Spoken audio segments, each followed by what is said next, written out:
Greetings, everyone. This is Rock and Roll Spot Commander with the Weekly Comic Roundup. We've made it through a little bit of roundup so far. Let's keep things going. Kicking things off, we've got Avengers Inc. number 5. Where we left off, Wasp had discovered that her late ex-husband, Dr. Hank Pym, was in fact no longer late. He was on time. No, he was no longer dead, and had in fact was behind what had happened to Whirlwind, and had been doing the same to other villains. And also learned that the reasoning behind this was to basically build a new lethal legion for the purpose of taking out Ultron. However, Victor Shade in Whirlwind's body basically revealed that Ultron was not gone. In fact, he was Ultron, and attacked Dr. Pym.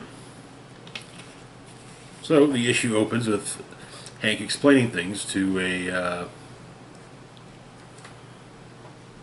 nanomachine package in the form of a small ant.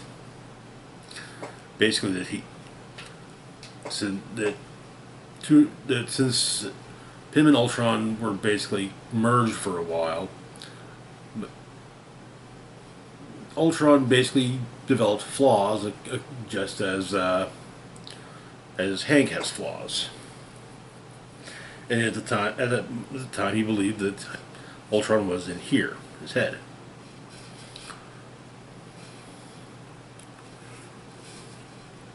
But he explains the whole plan to the nanomachine package ant. Even one of the main things being that by basically breaking up the he was able to kind of break up the Ultron programming, so to speak, with with part of it being in the nanomachine ant. And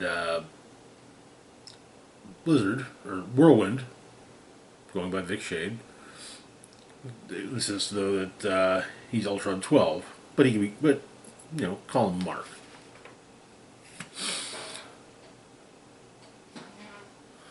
Moon Knight suddenly remembers that clearly this is an Avengers West Coast thing.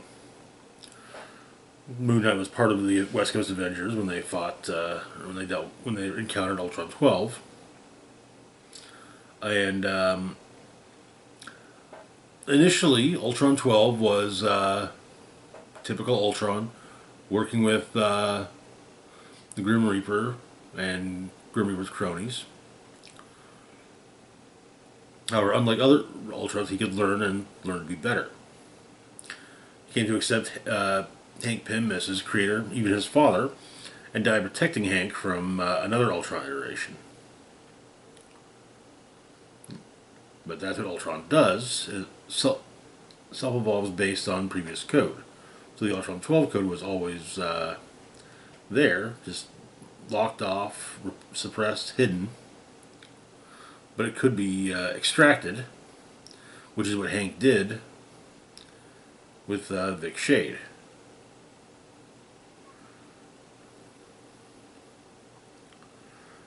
So Jan asks Vic why, if he's the good Ultron, why attack Hank?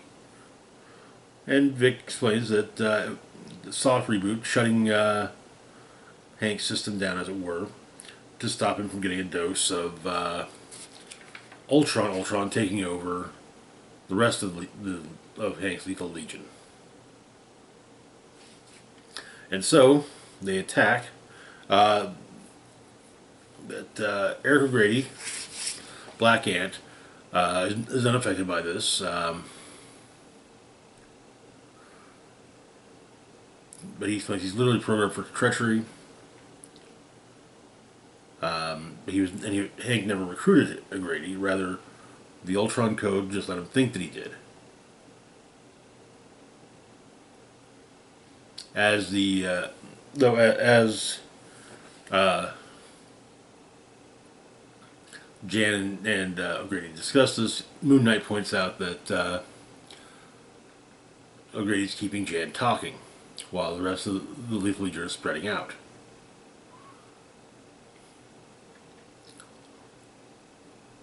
Coordinated, with Vic pointing out they're coordinated as a single unit, and Jan says there's another word for that: assemble.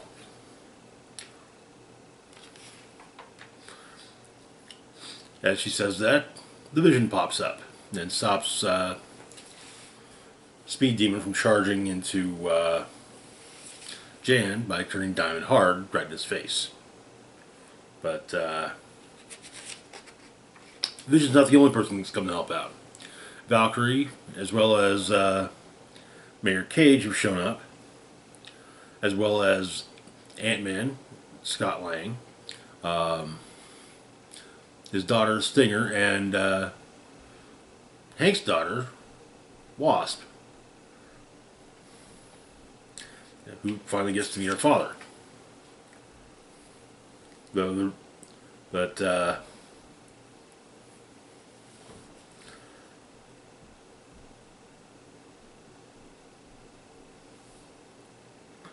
Vic helps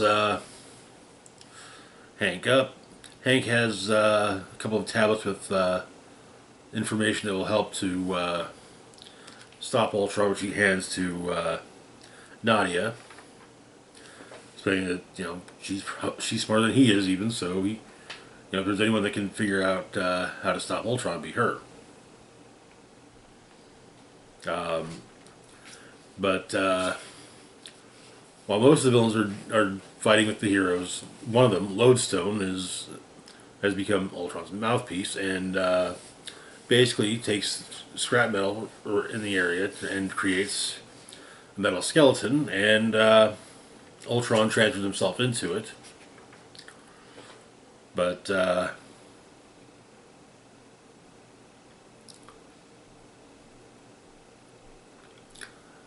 Vic sacrifices himself, seemingly, to and manages to stop Ultron, basically causing the new Ultron body to become inert, and Ultron 12 takes it over, giving him a new body. But Hank states that just because Ultron's gone doesn't mean he's dead, and so he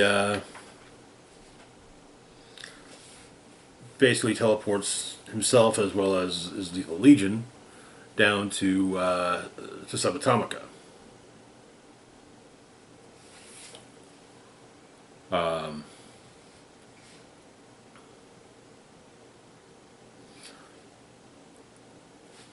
And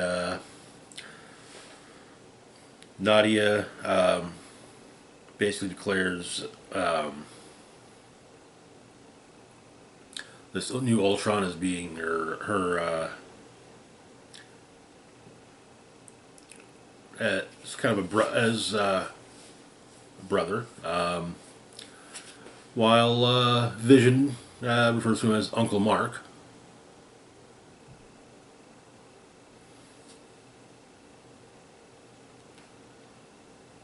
And turns out that Jan actually kind of dug being a detective. However, the issues ended, and the series ends with her basically saying that while she enjoyed being a detective, she may next time she goes to solve some murder mysteries, maybe she'll wear a costume. So this is a really good series. I was sad to learn when it was initially announced. I honestly thought it was a miniseries. I didn't know otherwise until it came out on Twitter a few months ago that it was going to be ending with issue 5. I spent most of the series run looking at it as a miniseries. I honestly though I would not be a I'd rather enjoy it as an ongoing, and it's sad that likely sales weren't too great. So the uh, the possibility of it coming back are likely not that great. But anyways, moving on though to our next book, we've got Avengers Twilight, #2. Where we left off in a dystopian future where there are only government-backed superheroes and um, basically taking pictures, recording anything is outlawed. Luke Cage and Matt Murdock or rather, Luke Cage has managed to convince an aged Steve Rogers that he's needed again, and even managed to basically make him Captain America again, all for the purpose of taking down a totalitarian regime that seems to have the backing of Tony Stark and Janet Van Dyne's son, James Stark. So the issue opens with the Iron Cops basically doing a crackdown, beating on a homeless old man, but Cap stops them and helps the old man. News is spreading about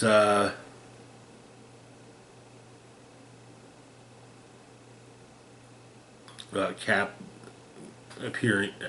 appearances.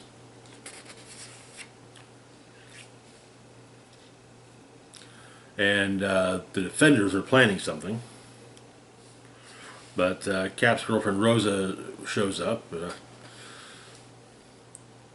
Her life has pretty much been destroyed by Steve going back to being Cap. She tells him off. And it does say that she'll help the Defenders because someone's going to have to, they need someone to heal them when they get injured. So. But she's done with Steve. At the White House, James Stark and Jarvis are meeting with the president, with Jarvis suggesting that to deal with the Defenders, the president should call them Thunderbolts, which the idea of activating the Thunderbolts on American soil makes the president think twice.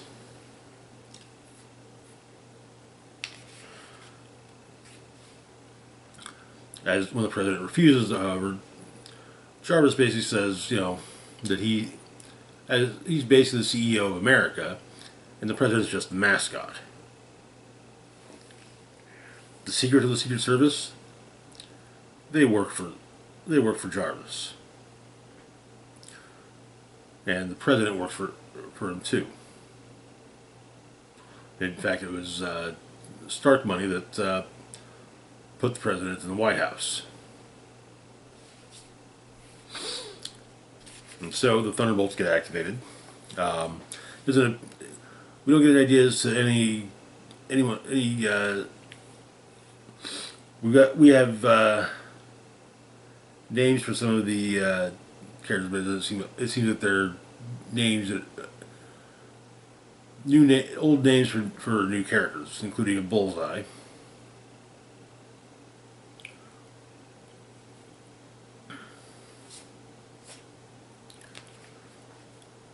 But Steve pays a visit to Kamala Khan, an adult Kamala Khan. Apparently he's heard rumors about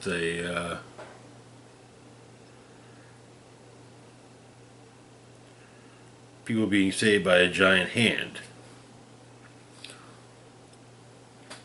But she's not getting further involved. That said, she does have a ham radio basically set up to listen in on what's going on and to hear their Defenders broadcasts. But the Defenders' plan is a strike on New Year's Eve. It's really just to take over broadcasting, and the idea being to potentially wake the people up.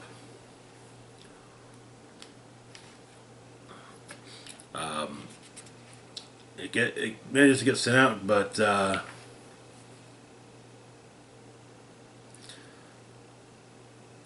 with Steve making giving a big old speech,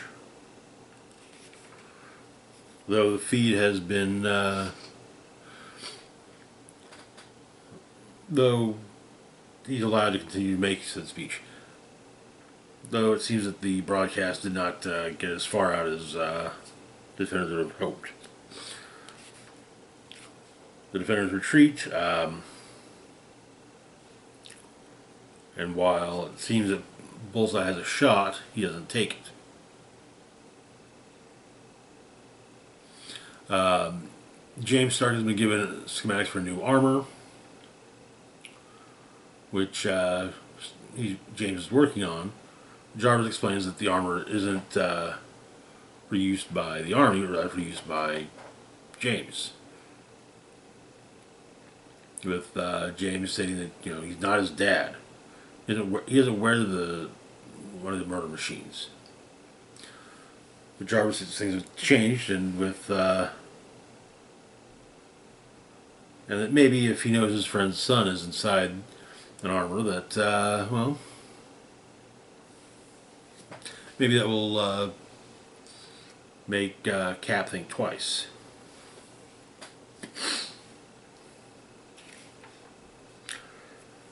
However, Jarvis is much more than he seems. Turns out that on H-Day, the Red Skull found the head of Ultron.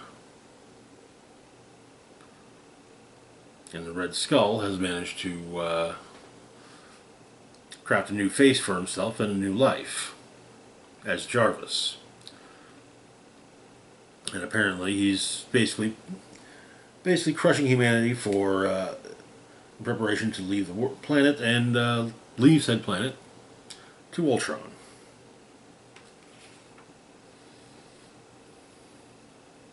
But yeah, as mentioned, the message didn't get out as well as they'd like. No one's talking, no chatter about it anywhere. But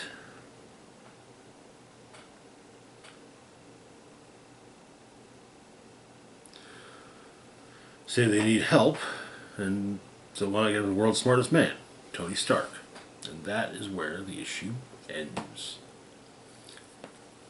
All right, interesting. I have to admit, the reveal that Jarvis was actually Red Skull was kind of a surprise. This isn't Edwin Jarvis. This is it's supposed to be Edwin Jarvis. I think Edwin Jarvis' son, I believe, it was stated in the first issue. But he's supposed to be a descendant of Jarvis that served Tony Stark in the Avengers. Moving on, though, to our next book, we've got Incredible Hulk number 8. Where we left off, while dealing with while in the Southwest, a group of demons attacked the group of people that Hulk and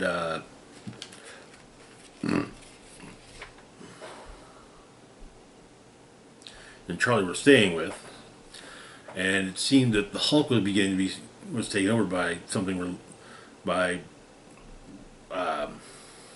one of the demons.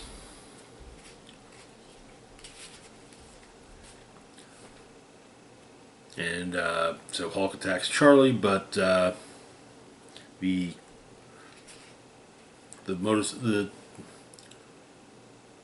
Ghost Rider from that protects these people stops him and does what he can against the demons, which is quite a bit actually.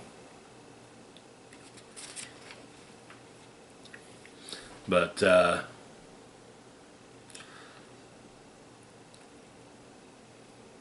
demon that's trying to take over Hulk is in Hulk's mind and dealing with Banner, but Hulk's in there now too, and gets the creature out.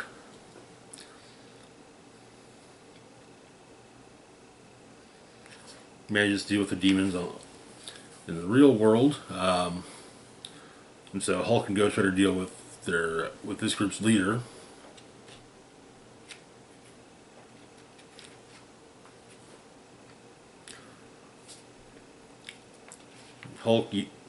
Him and Hulk deal with him and take him down.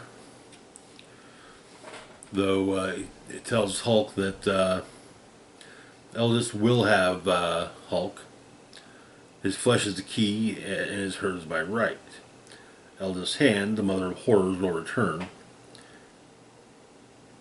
And vengeance will be granted upon this particular demon on all of mankind.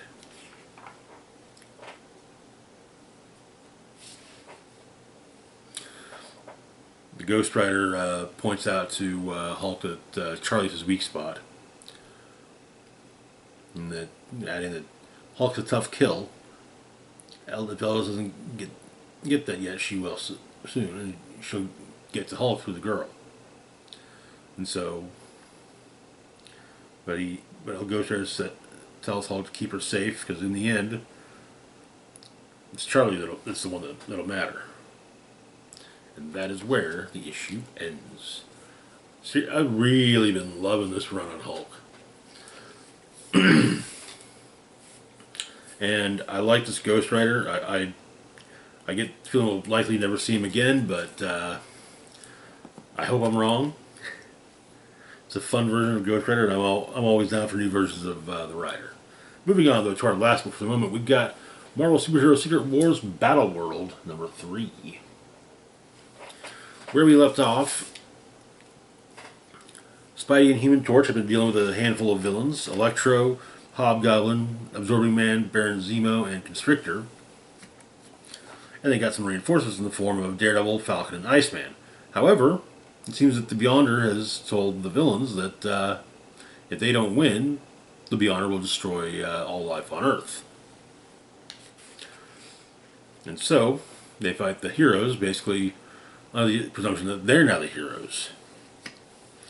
But the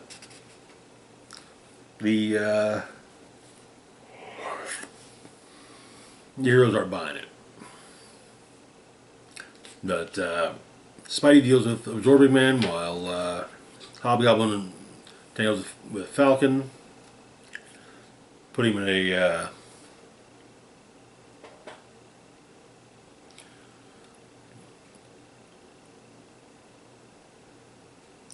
I think it's referred to as a ghost grenade, which Spidey's able to get Absorbing Man inadvertently shatter.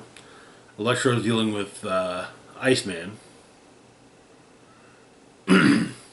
Zemo with the Human Torch, and utilizing a weapon that shoots a rudimentary version of Adhesive X, which does manage to hit Human Torch, temporarily dousing his flames.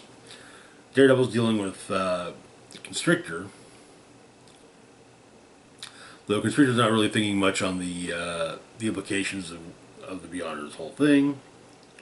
But some civilians are discovered in buildings, and Constrictor starts to use them as means of putting people between himself and Daredevil.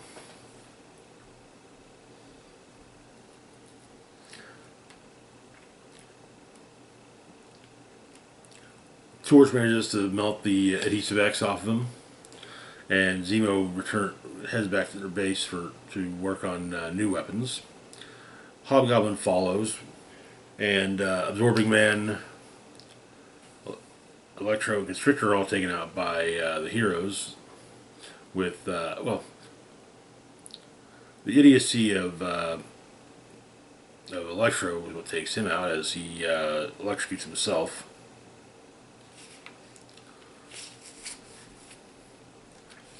But Hobgoblin secretly watches as Zemo works on trying to make new super weapons to use on Earth. And once once Electro, Constrictor, and Absorbing Matter taken down, the Beyonders who are observing turn Falcon, Iceman, Human Torch, and Daredevil against Spider-Man. And that is where the issue ends. The basic thing is they're trying to observe just what makes Spider-Man so good, as it were. So, first having to deal with the villains, now with his fellow heroes. Anyways, that's going to do it for now. As always, feel free to like, share, and subscribe. Links to my Facebook, Twitter, Blue Sky, Mastodon, Patreon, PayPal can be found in the description box down below. This is Rock and Roll Spock signing off saying, live long and rock hard.